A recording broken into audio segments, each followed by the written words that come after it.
Assalamualaikum warahmatullahi wabarakatuh. Saya Maulana Dermawan, mahasiswa semester 7 pada mata kuliah Media Sosial dan Pemasaran. Pada saat ini, saya akan menjelaskan materi tentang e-bisnis dalam aplikasi pemasaran berbasis web. Baiklah, untuk mempersingkat waktu, saya akan langsung memulainya. Yang pertama yaitu e-bisnis versus e-commerce. Yang pertama kita bahas yaitu e-bisnis. E-bisnis adalah singkatan dari electronic business atau sederhananya adalah bisnis digital. Aktivitas bisnis ini menggunakan teknologi berbasis komputer dan internet untuk mendapatkan manfaat bisnis. E-bisnis adalah suatu sistem yang luas dalam kegiatan transaksi bisnis yang menggunakan teknologi digital. Model di dalam e-bisnis terdapat beberapa. Yang pertama yaitu content provider. Model e-bisnis content provider ini yaitu perusahaan memperoleh keuntungan dengan menyediakan konten bagi kliennya. Yang kedua yaitu ada marketplace konsentrator. Dalam satu website marketplace terdapat berbagai jenis penjual, sehingga pembeli bisa lebih mudah mencari barang yang diinginkan dan membandingkan harga dari penjual berbeda-beda. Yang ketiga yaitu virtual storefront. Model e-bisnis ini memadukan antara pemasaran online dan pembelian tradisional, misalkan yaitu COD atau cash on delivery. Yang keempat yaitu information broker.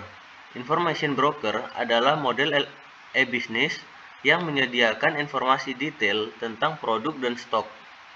Yang kelima yaitu electronic clearing house. Model e-bisnis ini sejenis seperti tempat lelang barang. Jadi, harga dan stok barang mengikuti permintaan dan respon dari pembeli. Dan yang terakhir yaitu ada transaction broker. Transaction broker ini berfokus pada menawarkan fasilitas transaksi. Transaction broker menjadi penghubung antara pembeli dan penjual dengan membandingkan harga dan syarat pembelian. Dan selanjutnya ada e-commerce. E-commerce adalah bagian atau lingkup kecil dari e-bisnis. Kegiatan e-commerce mencakup kegiatan jual beli produk, transaksi, dan lain-lain melalui internet. Situs web dan aplikasi diperlukan untuk menjalankan e-commerce agar dapat terhubung dengan konsumen akhir. Contoh e-commerce yang paling mudah ditemukan di marketplace yaitu seperti Tokopedia, Shopee, Lazada, Traveloka, dan sebagainya. Perbedaan e-bisnis dan e-commerce. Yang pertama yaitu e-commerce lebih dikenal sebagai kegiatan jual beli barang dan jasa melalui internet. Berbeda dengan e-bisnis yang merupakan kehadiran bisnis secara elektronik. Yang kedua, e-commerce merupakan komponen utama dalam e-bisnis. Kegiatan e-bisnis dapat menunjang kegiatan yang terjadi di e-commerce. Yang ketiga, yaitu kegiatan e-commerce mencakup transaksi yang berhubungan dengan uang, sedangkan e-bisnis mencakup kegiatan manajemen keuangan, seperti penggunaan aplikasi pembukuan. Keempat, e-commerce memiliki perbedaan ekstrovert. Hal ini karena kegiatan e-commerce berhubungan langsung dengan pelanggan, pemasok, distributor, dan sebagainya. Adapun e-bisnis memiliki pendekatan ambivert. Kegiatan e-bisnis dapat mencakup proses bisnis internal maupun eksternal. Materi kedua yang kita bahas yaitu mengenai arsitektur aplikasi e-bisnis. Arsitektur e-bisnis adalah gambaran bentuk atau model baru yang terpusat dalam hal untuk mewujudkan fungsi proses pada e-bisnis. Jadi, arsitektur e-bisnis di sini berhubungan dengan bentuk desain yang ada di dalam e-bisnis. Bentuk desain dalam e-bisnis sendiri terbagi menjadi 5, yaitu persilangan unit fungsi bisnis atau cross-functional business unit. Cross-functional business unit ini untuk tujuan organisasi pada bentuk produksi yang dapat dipercaya, konsisten, kualitas produk dan servis dengan biaya yang memungkinkan. Yang kedua yaitu strategi bisnis unit. Di sini, perusahaan mengalami perpindahan ke bentuk dua konsentrasi pada pelayanan pelanggan dengan proses end-to-end. Sebagai contoh, kemahiran membuat order dan pemenuhannya. Yang ketiga yaitu integrasi perusahaan.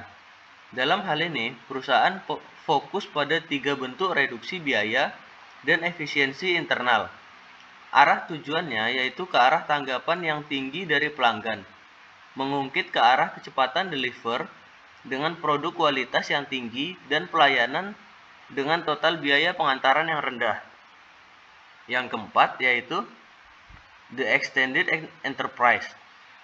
Peningkatan perusahaan dengan melakukan sebuah multi-enterprise supply chain atau rantai multi-supply perusahaan dengan berbagai infrastruktur informasi, menentukan integrasi rantai supply lebih efektif, outsourcing, dan solusi self-service untuk kebutuhan internal maupun eksternal pemakai. Dan yang terakhir, yang kelima, yaitu komunitas interperusahaan.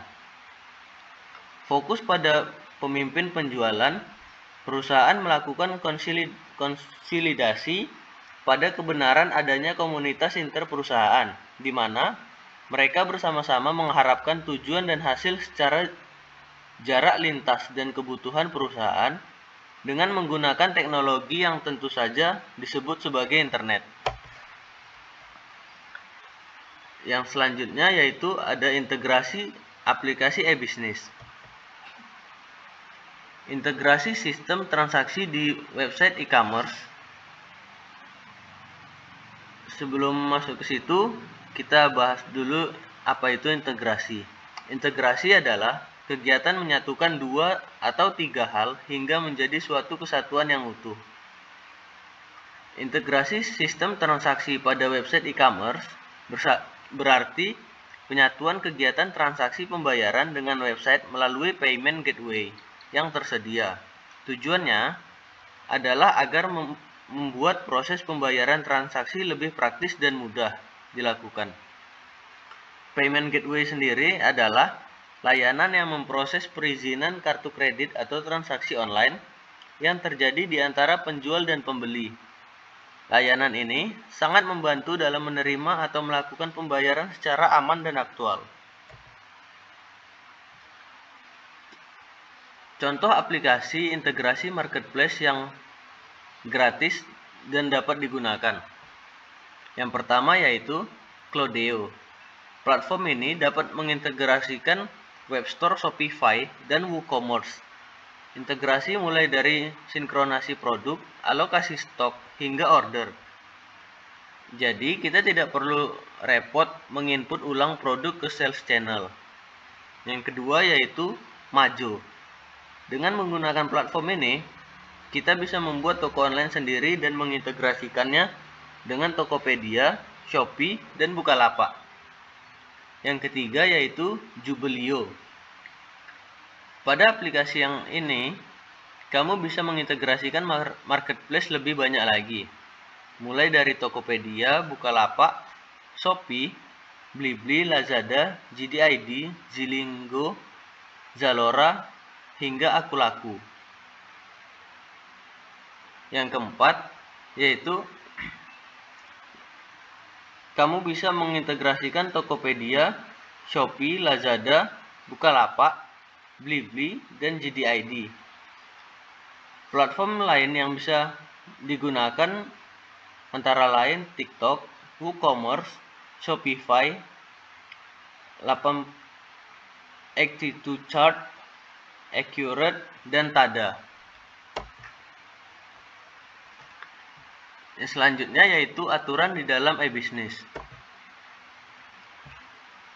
Terdapat beberapa aturan yang ada di dalam e-bisnis, yaitu yang pertama, komunikasi.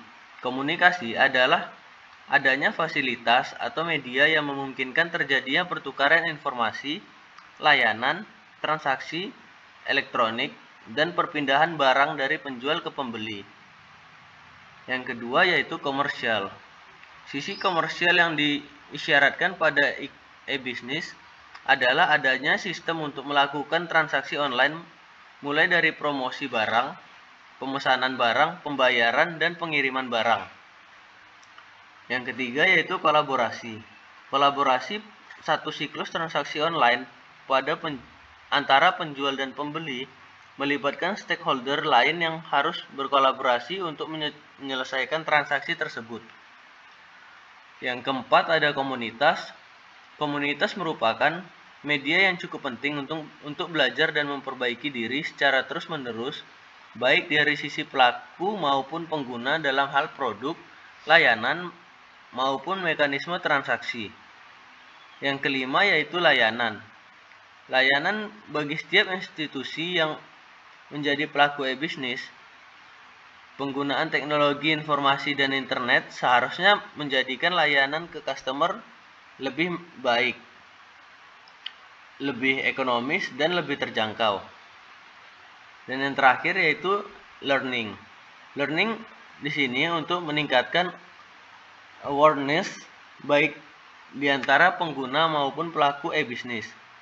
Proses edukasi sangat penting agar semakin banyak anggota masyarakat yang menyadari manfaat dan kelebihan dari transaksi online ini. Baiklah, saya rasa cukup yang dapat saya sampaikan. Lebih dan kurang saya mohon maaf. Wabillahi taufiq wal hidayah. Wassalamualaikum warahmatullahi wabarakatuh. Terima kasih.